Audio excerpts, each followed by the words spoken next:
28 ਤਰੀਕ ਨੂੰ ਮੁਲਤਾਨ ਦੇ ਵਿੱਚ ਮੀਟਅਪ ਖਾਣਾ ਛਾਣਾ ਵੀ ਤੁਸੀਂ ਆਸੋ ਖਾਣਾ ਹੀ ਖਾਸੋ ਗੱਪਸ਼ਪ ਹੀ ਲੈਸੋ ਮੁਲਾਕਾਤ ਥੀ ਸੀ ਔਰ ਮੈਂ ਦੱਸੇ ਸਾਂ ਕਿ ਮੈਂ ਨਵੀਆਂ ਬ੍ਰਾਂਚਾਂ ਕਿੱਥਾਂ ਬਣਾਉਂਦਾ ਪਿਆ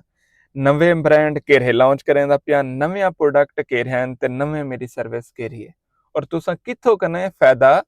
ਚਾ ਸਕਦੇ ਵੇ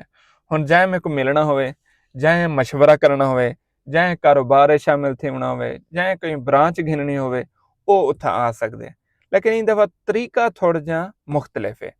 इंस्टीट्यूट कहने बाहरों कितें करेंदे पे कहीं शादी हाल कितें मार्केट ये मैं तो करे से 25 तरीक को बिकेर ही जाते हैं हमने लेकिन तो को ना लिखवाना पोसे इन दफ़ा मैं आखे में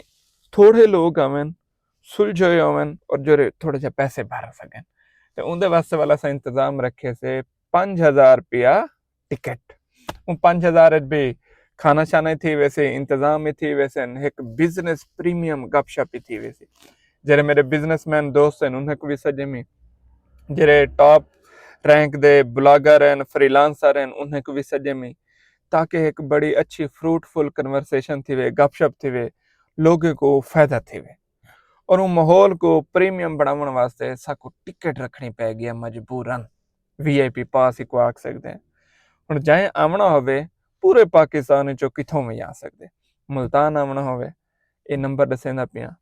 इन्हें को अपना नाम लिखवा देसो ते हाज़री लवे सो बोलो उथे ही बासों ते गपशप तो असल तो उथे ही थी वनी है ना हुण वीडियो ते तुहाडे नाल मैं क्या गपशप करा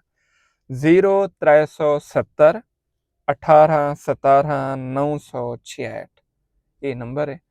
इत्थे तुसा नाम लिखवा के तुसा मुल्तान आसो 28 दिसंबर को मेरा इरादा है भी सवेरे 10 बजे शुरू करे सा ते शाम 6 बजे तक 8 घंटे पूरे ड्यूटी दे सा तुम्हारे इकट्ठे और उम्मीद है फायदा थी सी तुहाको भी थी सी साको भी थी सी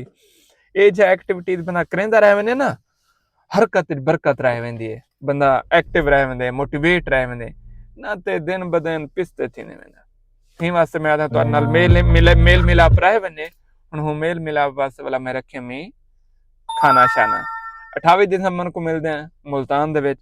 किथों रहते पे वे किथों कने आसो एक तो कमेंट दसो इन वीडियो को भी शेयर करो।